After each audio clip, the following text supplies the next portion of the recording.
Hello everyone, welcome to free education. इस video में हम डिस्कस करेंगे एसएससी सीएचएसएल 2022 टीयर 1 के मैथ सॉल्यूशन की सीरीज का।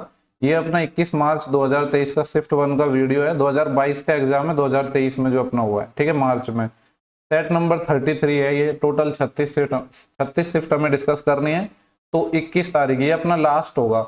21 को अपना लास्ट एग्जाम हुआ था, लेकिन एक दिन में 4 शिफ्ट हुई थी, तो इसके बाद 3 शिफ्ट और बचेंगी। ज्यादा टाइम वेस्ट ना करते हुए सीधा अपने क्वेश्चंस पर चलते हैं हम।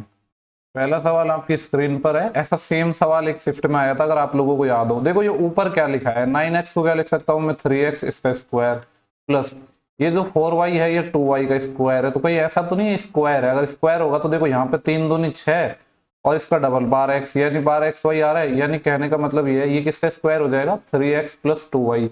इसका क्या है, ये होल स्क्वायर है। और नीचे डिवाइड हो रहा है 36 से। 36 को मैं ऐसे लिख दूं 6 की पावर 2। ऊपर भी पावर 2 है, नीचे भी पावर 2 है, तो यहाँ पे मैं ब्रैकेट के अंदर ले जा सकता हूँ 6 को। तो ये आ जाएगा 3x/6, यानी x/2 प्लस 2y/6। तो यहाँ से आ जाएगा y/3 और इसका होल स्क्वायर है। हमसे सवाल में पूछा था कि इसकी वैल्यू बतानी है, तो यही हो जाएगा x/2 प्लस y/3 का होल स्क्वायर।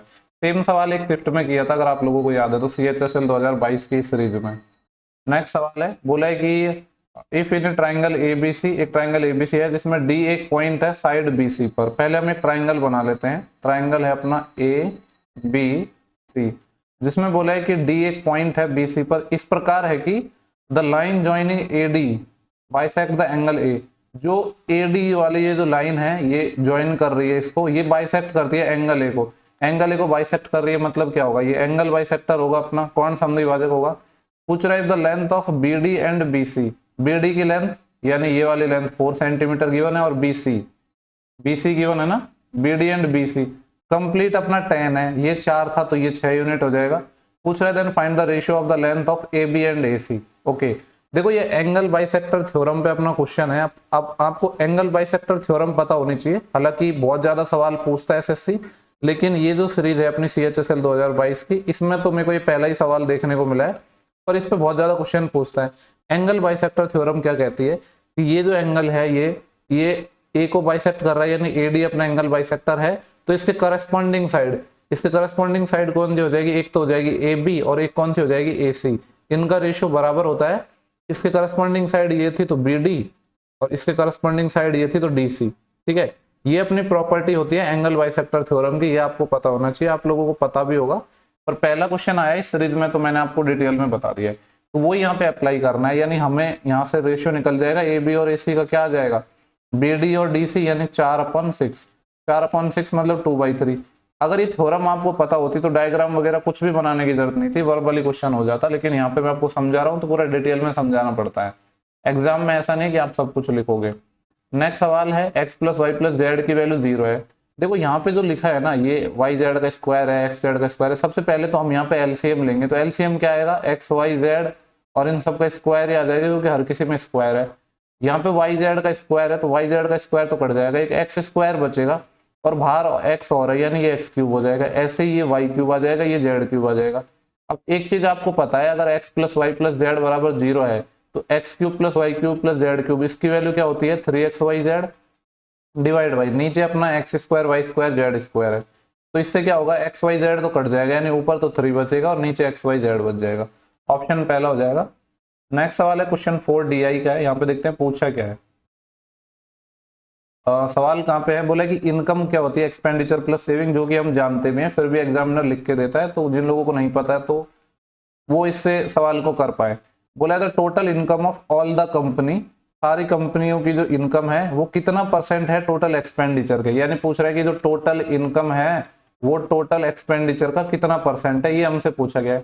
तो टोटल इनकम वाला जो क्या होगा, इनकम होती है एक्सपेंडिचर प्लस सेविंग। एक डाटा अपना एक्सपेंडिचर का है और एक अपना सेविंग का है, तो इनकम के लिए तो दोनों को ऐड करना पड़ेगा।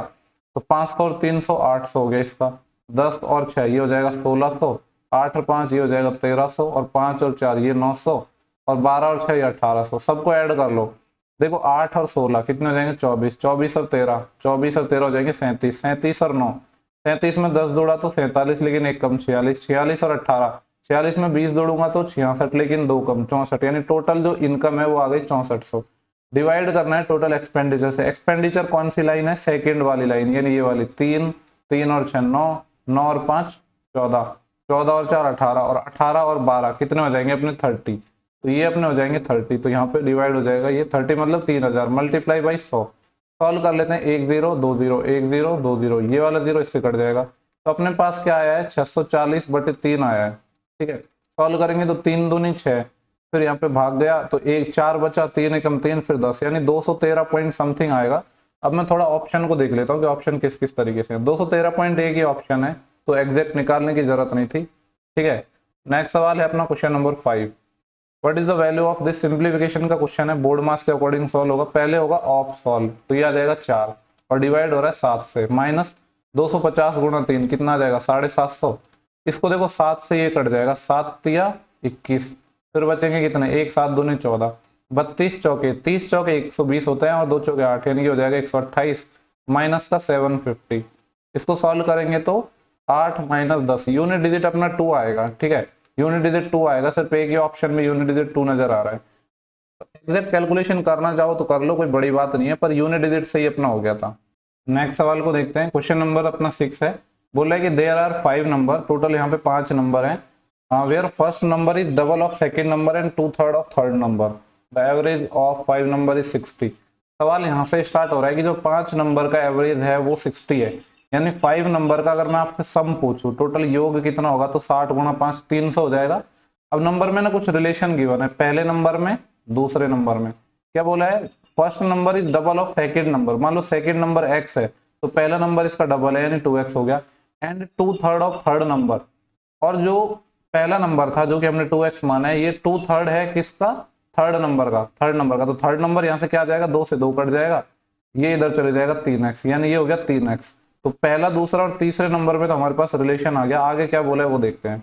बोला है कि सम ऑफ रिमेनिंग 2 नंबर इज 120, सबका एवरेज था अपना 60, तो सबका सम तो 300 हो गया, और बाकी के बचे 2 नंबर यानी चौथा और पांचवा, इन दोनों का हमसे सम बोला है कि 120 है।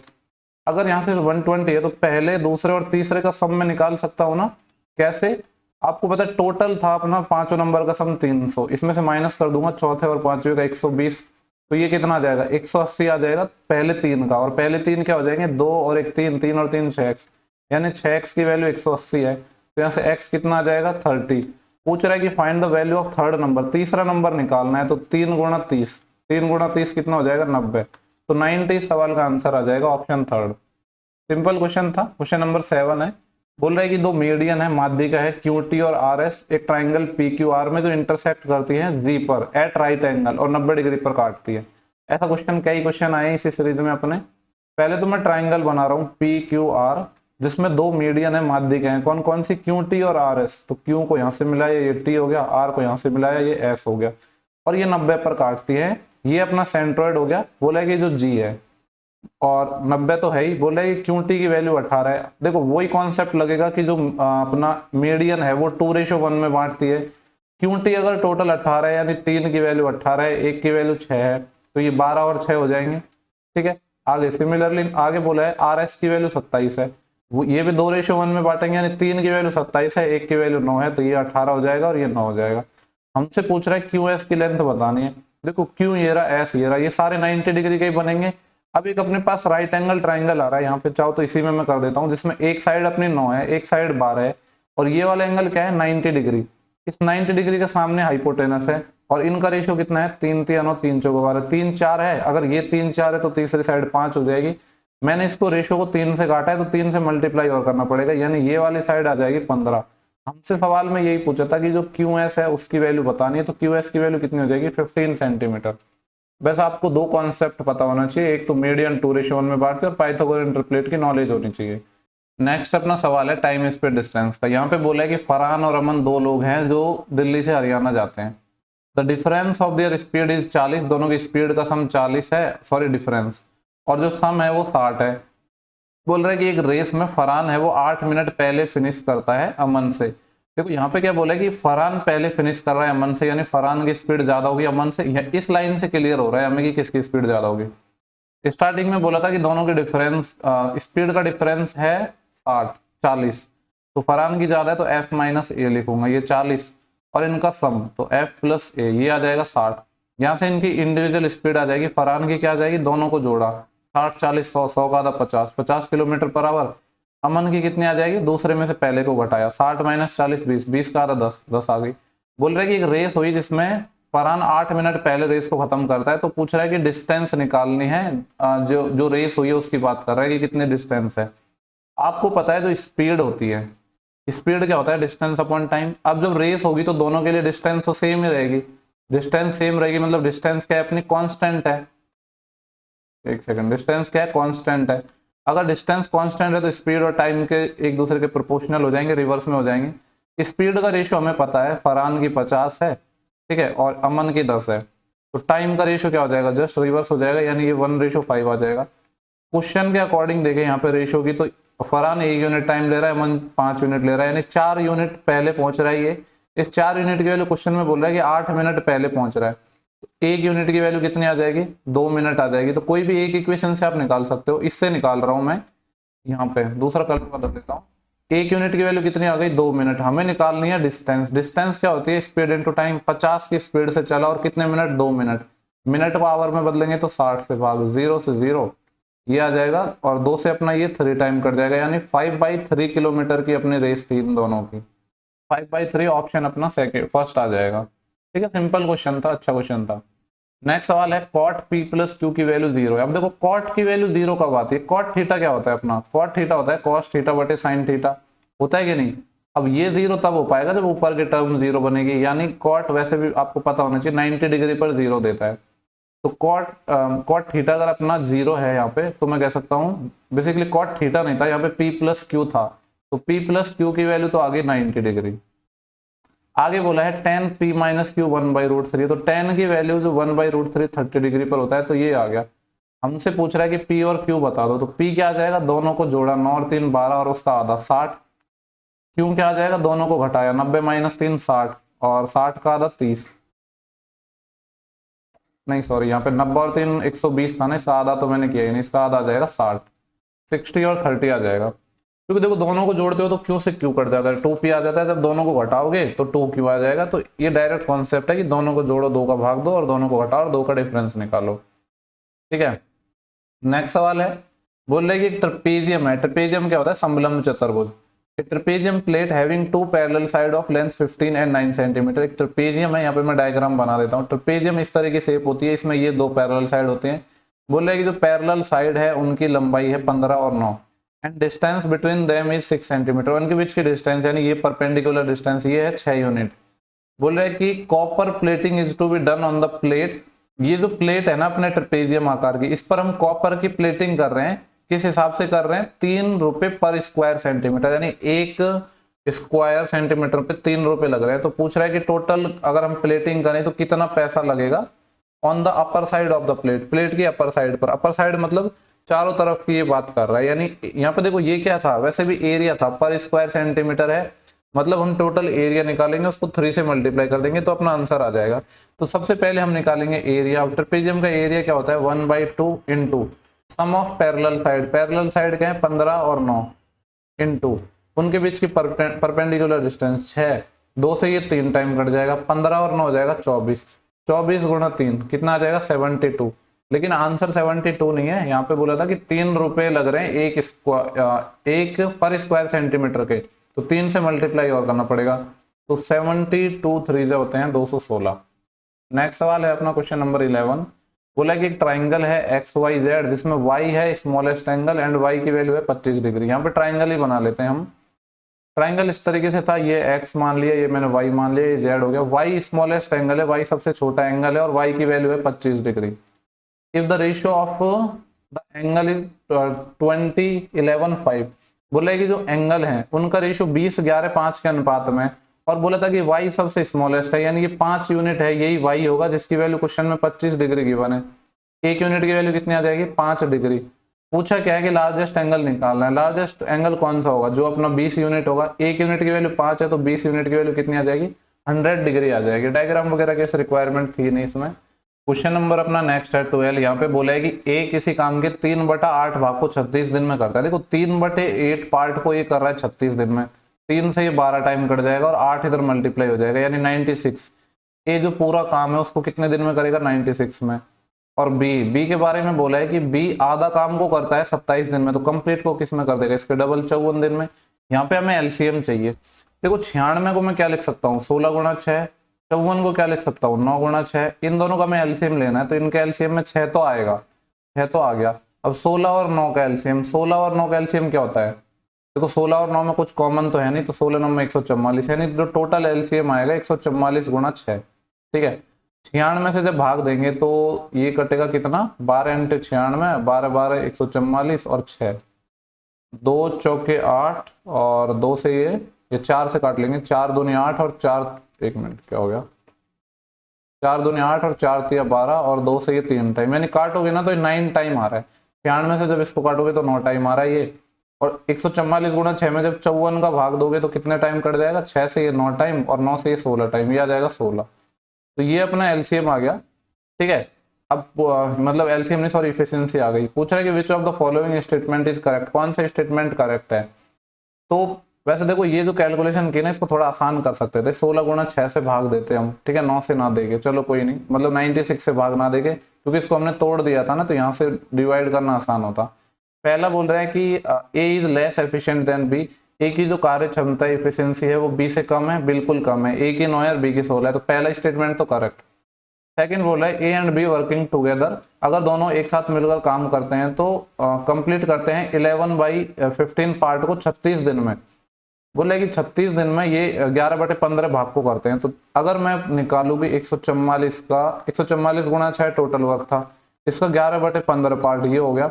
इसको ए और बी दोनों मिलकर कर रहे हैं, ए और बी दोनों मिलकर कर रहे हैं, तो इफिशियंसी कितनी आ जाएगी अपनी यहाँ पे दोनों की, 16 और 9 कितना आ जाएगा 25।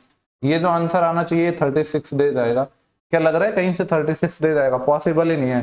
देखो यहाँ पे नीचे 2 2 बार 5 आ रहा है, ऊपर कहीं भी 5 ही नहीं आ रहा, तो ये वैल्यू इंटीजर तो आ ही नहीं सकती है। जब इंटीजर नहीं आएगी तो 36 कहाँ से आ जाएगा, यानी ये गलत है। तो सेकंड स्टेटमेंट गलत, सॉल्व करने की जरूरत नहीं है, पता चल रहा है कि इंटीजर वैल्यू आ ही नहीं सकती है। 5 से तो कटना चाहिए ना ऊपर, कुछ ऐसी वैल्यू हमारे पास है ही नहीं, तो ओनली स्टेटमेंट 1 ही अपना करेक्ट होगा। नेक्स्ट सवाल है p प्लस क्यू और 2q whole square minus p minus 2q whole square. देखो ये वही कॉन्सेप्ट है अपना, a प्लस बी का whole square minus a minus B का होल स्क्वायर। जब आप इसका होल स्क्वायर करते हो तो a square B square plus 2ab आता है। ठीक है, इसमें जो a square B square term cut जाती है और क्या निकल के आता है, सिर्फ 2ab यहाँ से 2ab यहाँ से, यानी 4ab आता है। ठीक है, वही चीज यहाँ पे ये गिवन है अपन को, तो यहाँ पे क्या आ जाएगा, ये 4 और a की जगह यहाँ पे p है और जो q है उसकी सॉरी b है उसकी जगह 2q है, तो हो जाएगा 4 दूनी 8 8pq। ठीक है, ये चीज पता होनी चाहिए, डायरेक्ट काम आती है ये। यहाँ तो आप स्क्वायर करके भी निकाल लोगे लेकिन बहुत टाइम बचा सकते हो, ये चीज आपको छोटी छोटी चीजें पता होंगी। तो देखो क्वेश्चन नंबर 14 है ना, ये इंपॉर्टेंट क्वेश्चन है। इसको करने के कई तरीके हैं। यहाँ पे बोला है कि 60% आर्टिकल है उनको हम 20% के लॉस पर बेच रहे हैं और बाकी के बचे आर्टिकल को 5% के प्रॉफिट पर बेच रहे हैं, तो ओवरऑल अपना लॉस कितना हुआ है, लॉस ही हो रहा है, ओवरऑल प्रॉफिट तो होगा नहीं, यहाँ पे गिवन भी नहीं है। तो ये हमें फाइंड करना है। देखो यहाँ पे चाहो ना तो आप पूरे आर्टिकल मान सकते हो, जैसे यहाँ पे 60% आ रहा है तो 60% क्या होता है 3/5, नीचे 5 आ रहा है ना, तो मैंने मान लिया कि लेट जो टोटल आर्टिकल है अपने पास, टोटल आर्टिकल है वो कितने हैं, 5 है, 5 टोटल आर्टिकल है, तो बोल रहा है 60%, 5 का 60% कितना हो जाएगा 3/5, यानी 3 आर्टिकल है, उसको हम सेल कर रहे हैं 20% के लॉस पर, लॉस पे सेल कर रहे हैं तो माइनस का साइन प्लस। आगे बोल रहा है रिमेनिंग आर्टिकल, देखो 5 में से 3 तो हमने सेल कर दिए, तो रिमेनिंग कितना रहे 2, इनको हम 5% के प्रॉफिट पर, प्रॉफिट आ रहा है इसलिए प्लस का साइन, ये ओवरऑल प्रॉफिट है, लॉस आ गया, ये कितना आएगा, देखो माइनस का तो 60 आएगा और प्लस का आएगा कितना 5 दूनी 10, ये माइनस का 50 आया है। लेकिन यहाँ पे हमें क्या करना होता है, जितने भी हमने आर्टिकल माने थे, यहाँ पे हमने बोला था कि 5 आर्टिकल है तो 5 का डिवाइड और करना होगा, तो -10%, माइनस रिप्रेजेंट कर रहा है लॉस को और 10% अपना आंसर आ जाएगा। इस तरीके से आप इस सवाल को कर सकते हो जब भी आए। वैल्यू ऐसी मानो, यहाँ पे तो चलो 60% था, ऐसे हो सकता था कि 60% को इतने में बेचा, रिमेनिंग का 40% अलग या रिमेनिंग का 20 अलग, मतलब 2-3 डाटा हो जाए तो उनके एलसीएम को तो आप आर्टिकल मान लो, फिर आपकी कैलकुलेशन भी आसान हो जाएगी। ऐसे सवाल पहले काफी बार करवाए हैं हमने। नेक्स्ट सवाल है, Nikhil and Neha invest capital in the 5:4। Nikhil है और नेहा है, 2 लोग हैं अपने पास जो 5 और 4 के अनुपात में इन्वेस्ट कर रहे हैं, पूंजी को निवेश कर रहे हैं। बोले कि the time Neha invested her money for was 1 year more than that of invested bye Nikhil. Neha जो टाइम इन्वेस्ट कर रही है वो निखिल से 1 साल ज्यादा कर रही है, ठीक है। ये देखो 5:4 में था अपना, मैंने मान लिया कि निखिल टी टाइम के लिए पैसा इन्वेस्ट कर रहा है और जो नेहा है वो 1 साल ज्यादा के लिए कर रही है, ये सवाल में बोला है। प्रॉफिट क्या होता है? इन्वेस्टमेंट इनटू टाइम, तो ये इन्वेस्टमेंट और टाइम हो गया। तो प्रॉफिट का रेशियो गिवन है कि 6:5 में है, यानी कि इनका प्रॉफिट है 6:5 में। इसका प्रॉफिट है 5t और इसका 4 से अंदर मल्टीप्लाई करूंगा तो कितना आ जाएगा? 4t + 4। क्रॉस मल्टीप्लाई कर लो दोनों को, 6 × 4 24, 24t + 6 × 4 24 इक्वल टू, ये आ जाएगा 5 × 5 25t। ये t को मैं इधर भेजूंगा तो सिर्फ t बच जाएगा। t की वैल्यू 24 है, 24 है ना। हमसे पूछा क्या है कि find the Neha invested the money for, मतलब नेहा ने कितने साल के लिए पैसा इन्वेस्ट किया। देखो ये जो डाटा था ना ये ईयर में था, क्योंकि हमसे बोला था कि नेहा ने 1 साल ज्यादा इन्वेस्ट किया है। तो निखिल ने 24 साल के लिए किया, लेकिन जो नेहा है उसने 1 साल ज्यादा किया, तो 24 + 1 25 ईयर, तो 25 ईयर के लिए नेहा ने अपना पैसा इन्वेस्ट किया है। सवाल में यही पूछा गया था कि नेहा ने कितने टाइम के लिए पैसा इन्वेस्ट किया। नेक्स्ट सवाल है sin थीटा + cos थीटा √2 है। सेम सवाल देखो रिपीट हो गया, थीटा बराबर 45 पर होगा, ये मैंने आपको बताया भी था, ठीक है। देखो आप 45 रखोगे तो 1/√2 1/√2 तो 2/√2 √2। सेम सवाल है ये, तो CHSL 2022 टीयर 1 में रिपीट हुआ था, ठीक है। CHSL 2022 में रिपीट सवाल है। अभी हमने 2-3 पता नहीं किस शिफ्ट में आया था पर सेम सवाल आया था। इसको मैंने 2 मेथड से और बताया था। वहां पे हमसे पूछा था क्वेश्चन में, I think sec theta × cosec theta पूछा था, जहां तक मुझे याद है। तो 45 पे रखेंगे तो √2 + 1, तो √2 + 1 आ जाएगा, ऑप्शन 3। नेक्स्ट सवाल है क्वेश्चन 17। यहाँ पे बोल रहा है कि 700 रन स्कोर करता है एक बैट्समैन। पूछा क्या है? Run score by batsman in 100%। सवाल यहाँ पे है what are the total run scored by L, N and R। L, N, R का परसेंटेज देख लो। L का यहाँ पे है 29, N कहाँ पे है? ये रहा, और R कहाँ पे है? ये रहा। सबको जोड़ लो, 29 और 13 कितने हो जाएंगे? 29 और 3 32 और 10 42, 42 और 12 42 और 2 44 और 10 54, 54%। टोटल थे 700, 700 का 54% निकालना है, तो 54% क्या हो जाएगा? 54/100। इससे ये 7 टाइम कट जाएगा। 7 चौके 28, 2 असील, 7 पंजे 35, 35 और 2 37, 378 इसका अपना सही जवाब हो जाएगा। नेक्स्ट सवाल पर चलते हैं, क्वेश्चन 18 है। क्या बोल रहा है? Tilak salary increase by 15% in the first year. Tilak की सैलरी है पहले साल में 15% बढ़ जाती है, फिर 20% डिक्रीज हो रहा है, यानी सक्सेसिव का क्वेश्चन है अपना, सक्सेसिव रेशियो मेथड का, ठीक है। बोल रहा है कि 15% इंक्रीज हुई। 15% होता है 3/20, इंक्रीज हुई है 20 पे 3 इंक्रीज, यानी 20 से 23। आगे बोल रहे हैं डिक्रीज हुई है 20%, 20% 1/5 होता है, तो 5 से 1 डिक्रीज यानी 4 सेकेंड ईयर में। और फिर हुआ है इंक्रीज 25% थर्ड ईयर में। 25% कितना होता है? 1/4, यानी 4 पे 1 का इंक्रीज, 4 से 5, ठीक है। पहले यहाँ पे रेशियो फाइंड करते हैं। देखो ये 5 से 5 चले जाएगा, 4 से 4 चले जाएगा, तो जो रेशियो है फाइनल वो 20:23 ही आ गया। अब सवाल में क्या बोला है? यहाँ पे है आफ्टर दीज 3 ईयर, इन 3 साल के बाद RS 23,000 हो गई। मतलब तिलक की सैलरी है इन 3 साल के बाद 23,000 हो गई, यानी 23 यूनिट की वैल्यू 23K है। 1 यूनिट की वैल्यू 1K है, तो इनिशियल में कितनी थी? 20K। सवाल में यही पूछा कि तिलक की जो सैलरी थी बिगनिंग में कितनी थी, स्टार्टिंग में कितनी थी, तो 20,000 हो जाएगी। अगर अपना जो डाटा है वो परसेंटेज वाला अच्छा नहीं होता, अच्छा से मीन थोड़ा ऐसा रेशियो है जिसकी फ्रैक्शन वैल्यू निकालना थोड़ा मुश्किल हो, तो फिर हम सक्सेस का फॉर्मूला लगाते हैं उसमें। बोल रहे हैं कि एक ट्राइंगल है अपने पास ABC, तो सबसे पहले तो मैं एक ट्राइंगल बना लेता हूँ ABC, जिसमें बोला है AB 20 16 12। देखो 20 16 12 को देख के ना मुझे कुछ लग रहा है कि राइट एंगल हो सकता है। ये रेशियो आएगा 4 से काट रहा हूँ, 4 पंजे 20, 4 चौके 16, 4 तिया 12, बिल्कुल ये राइट एंगल है अपना, ठीक है। राइट एंगल है तो सबसे जो 90 डिग्री के सामने सबसे बड़ी भुजा होगी। सबसे बड़ी भुजा कौन सी है? यहाँ पे 20। ये 20 है जो क्या है? AB, मतलब ये A हो गया, ये B हो गया, तो यहाँ C पे 90 बनेगा ये, ठीक है। ये रेशियो से ही पता चला मेरे को कि ये ट्रिपलेट है। ट्रिपलेट याद हो गया तो ये चीज आप जल्दी बना पाओगे। और हमें जो बाकी वैल्यू गिवन थी क्या क्या? BC कहाँ पे? ये रहा, ये 16 था, और AC अपना 12 है। पूछा है and the radius of circle inscribed, इसके जो अंदर सर्कल बनेगा, यानी यहाँ पे एक ऐसा सर्कल बनेगा जो इसके सारे साइड से इनको टच करता हुआ, उसकी जो रेडियस है वो 4 सेंटीमीटर, यानी स्मॉल r की बोल रहे हैं कि 4 सेंटीमीटर है। Find the area of triangle ABC। देखो इन सब की इसमें जरूरत ही नहीं थी हमें, जब एरिया ही निकालना है, जब हमने यही निकाल लिया कि राइट एंगल ट्राइंगल है, तो एरिया क्या होता है? 1/2 आधार गुणा ऊंचाई 16 × 12। ये उन लोगों के लिए था जो ये नहीं निकाल पाते कि ये जो ट्राइंगल है ये राइट एंगल ट्राइंगल है। हमें तो जरूरत नहीं थी, हमने तो निकाल लिया।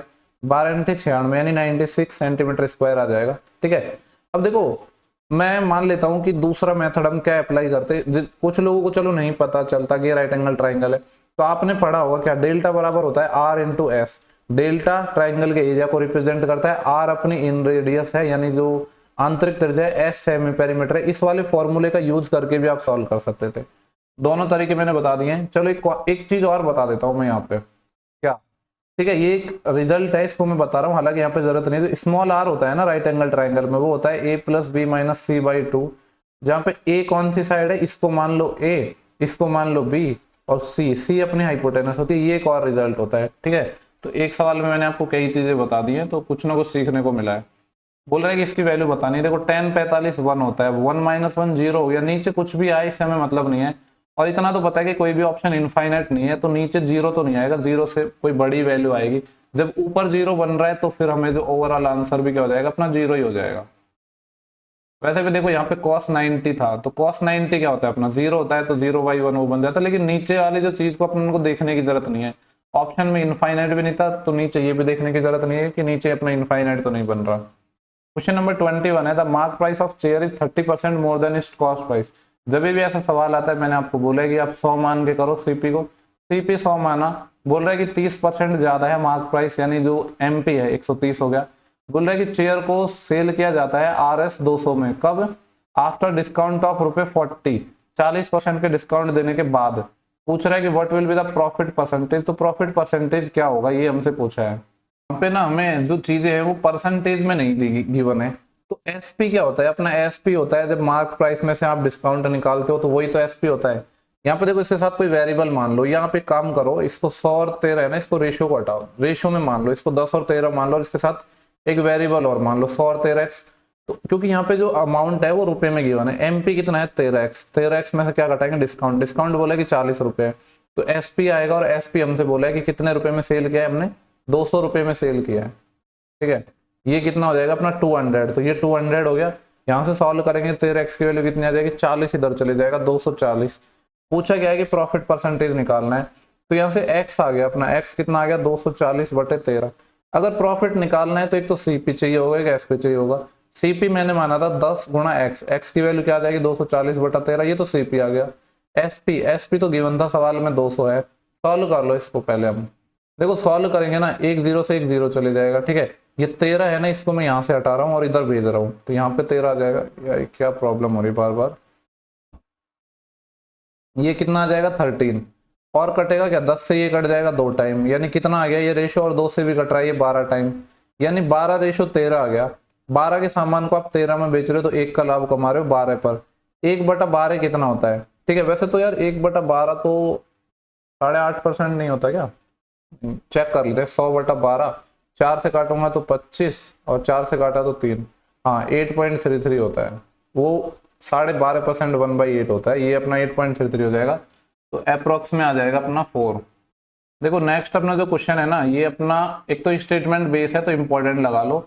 सवाल बोल रहा है कि कोई पैसा है वो खुद का 3 गुना हो गया 10% वार्षिक साधारण ब्याज की दर पर, सिंपल इंटरेस्ट पर। देखो वैसे तो मैं इस तरीके से बताता हूँ सवाल को, प्रिंसिपल 1 हो गया, अमाउंट खुद का 3 गुना हो गया, तो ऐसा ही बराबर PRT/100 लगा के। लेकिन कुछ लोग ना परसेंटेज से भी इसको करते हैं, तो मैं आपको परसेंटेज से बता देता हूँ, क्योंकि ऐसा नहीं कि मुझे वो कॉन्सेप्ट नहीं आते, कॉन्सेप्ट सब आते हैं। ठीक है, मेरे को जो ठीक लगता है वो मैं बता देता हूँ। आज मैं इस तरीके से बता रहा हूँ, प्रिंसिपल अपने आप में 100% होता है। बोल रहा है कि धन खुद का कितना हो गया, 3 गुना हो गया, यानी अमाउंट कितना हो गया, 300% हो गया। तो अगर मैं पूछूं कि साधारण ब्याज कितना आ गया, तो 200% आ गया। 200% आया, और कितने के रेट से, 10% के रेट से, तो कितना टाइम लगा होगा, 20 साल, यानी 20 साल लगा इसको अपना खुद का 3 गुना होने में। आपसे पूछ रहा है कि कौन सा स्टेटमेंट करेक्ट है। स्टेटमेंट 1 को सॉल्व करते हैं। बोल रहा है कि खुद का ये 5 गुना हो गया 20% वार्षिक साधारण ब्याज की दर पर, सेम टाइम पीरियड के लिए, यानी 20 साल में। देखो अगर मैं यहाँ पे सिंपल इंटरेस्ट निकालूं, तो 20% तो अपने क्या है, रेट है, और कितने टाइम की बात कर रहा है, सेम पीरियड, यानी 20 साल की, तो सिंपल इंटरेस्ट 400% आ जाएगा। तो अमाउंट कितना हो जाएगा, प्रिंसिपल अपने आप में 100% होता है, 400% ब्याज आ गया, यानी 500% हो गया। तो प्रिंसिपल का ये कितना हो गया, 5 टाइम हो गया ना, और सवाल में भी यही बोला था कि खुद का 5 गुना हो गया, तो पहला स्टेटमेंट तो करेक्ट है। सेकंड स्टेटमेंट को और देख लेते हैं। सेकंड स्टेटमेंट बोल रहा है कि इट विल बिकम 7 टाइम, ये खुद का 7 गुना हो गया 30% के रेट से, सेम टाइम के लिए। 30% के हिसाब से कितने साल की बात हो रही है, 20 साल की, ब्याज आ जाएगा 600%। 600% क्या है, ये ऐसा ही है, तो अमाउंट कितना हो जाएगा, 100% अपने आप में प्रिंसिपल होता है, 600 ब्याज आ गया, 700% हो गया। तो प्रिंसिपल का ये कितना टाइम हो गया, 7 टाइम हो गया, और सवाल में भी यही बोला था कि 7 टाइम हो गया, यानी ये वाला भी करेक्ट है। तो बहुत ही स्टेटमेंट करेक्ट है अपने पहले और दूसरे। ठीक है, आज मैंने आपको परसेंटेज से बता दिया, बाकी आप 1 मान के भी कर सकते थे, उससे भी कोई प्रॉब्लम नहीं है। नेक्स्ट सवाल है डीआई का, पूछा है कि what is the average of salary of employ CDE. CDE ये वाले हैं, यानी ये वाले 3, इनका एवरेज पूछा है, तो निकाल लो। 3 और 2 5, 5 और 4 900, 900 का एवरेज निकालना है। 900 बटे 3 कितना आ जाएगा, 300। कौन सा ऑप्शन है, 300 पहला ही है। सेकंड लास्ट सवाल पर हम चल रहे हैं, डीआई का सवाल है ये। यहाँ पे देखो बोल रहा है कि 500 स्कोर किया है, यानी 100% की वैल्यू 500 है। पूछ रहा है कि how many run are scored by batsman R. R ये रहा, आर ने 32% स्कोर किया है। ये जो 32% किसका है, 500 का। 500 का 32% निकालना है। ठीक है, इससे ये 5 टाइम चले जाएगा। 30 पंच 150 और 5 दूनी 10, यानी 160। 160 स्कोर किया है इसने बेस्टमैन आर ने। लास्ट सवाल है शिफ्ट का अपना, सिंप्लीफिकेशन का है। देखो ये है 25/10 और बाहर माइनस आ रहा है, यानी ये हो जाएगा 5 5 25 और 5 दूनी 10 माइनस। अब बोर्ड मास के अकॉर्डिंग चीजों को सॉल्व करते हैं। काफी लोग बोर्ड मास में भी गलती करते हैं। बोर्ड मास में पहले ब्रैकेट सॉल्व होता है, फिर ऑफ। तो ब्रैकेट तो अपना ये है, यानी 7/4 इंटू 1/3। इसको सॉल्व करेंगे तो क्या आ जाएगा, 7/21, 7/12। ऑफ मतलब मल्टीप्लाई 6/5 प्लस यहाँ पे है 14/3, और ये मल्टीप्लाई हो रहा है 9/10 से, प्लस यहाँ पे 1/5 है, डिवाइड हो रहा है 1/25, तो मल्टीप्लाई कर देंगे उल्टा करके। ठीक है, सॉल्व कर लेते हैं। देखो 5/2 तो पहला ब्रैकेट आ गया माइनस, यहाँ पे सॉल्व करेंगे तो 6 से ये 2 टाइम जाएगा, और तो कुछ कट नहीं रहा। ऊपर 7 और नीचे 5 दूनी 10, प्लस यहाँ पे सॉल्व करेंगे तो ये 3 टाइम चले जाएगा। 2 से अपना ये 5 टाइम, 2 से 7 टाइम, तो कितना आ गया, 3 7 21/5, प्लस यहाँ पे ये 5 टाइम चले जाएगा, तो ये आ जाएगा 5। अब हमें सॉल्व करना है इस इक्वेशन को। तो मैं क्या कर रहा हूँ, इस 5 को तो मैं अलग रख रहा हूँ, बाकी इन टर्म को सॉल्व करूंगा। ऐसा मैंने क्यों किया, क्योंकि मैंने ऑप्शन देखा, सारे के सारे ऑप्शन अपने इंटीजर में थे। इंटीजर में थे तो मतलब ये जो 3 टर्म है इसकी वैल्यू भी इंटीजर आएगी, तभी तो उसमें 5 जोड़ेंगे तो इंटीजर आएगा। इसलिए मैं एलसीएम में 5 को लूंगा ही नहीं। एलसीएम कितना आ जाएगा, 10। आप लोगे तो थोड़ी कैलकुलेशन बढ़ाओगे, और कुछ नहीं है। 10 एलसीएम लिया, 2 से भाग दिया 5 टाइम, 5 5 25 माइनस 10 का 10 में भाग दिया 1 टाइम 7, प्लस 10 का 5 में दिया 2 टाइम, तो 42। सॉल्व कर लो इसको। 25 माइनस 7 18, 18 और 42 8, 60/10 6, 6 प्लस 5 कितना आ जाएगा, 11। 11 है अपना ऑप्शन नंबर 25। तो ये अपना जो 21 मार्च था, ठीक है, आई थिंक 21 मार्च की ये शिफ्ट है। आई होप ये जो पूरे 900 क्वेश्चन है इनसे काफी कुछ आपको सीखने को मिला होगा, और अगर आपको किसी एग्जाम में फायदा मिलता है तो कमेंट में बताया जरूर करो। ठीक है, नेक्स्ट वीडियो में जल्दी मिलेंगे, तब तक के लिए आप पढ़ते रहिए।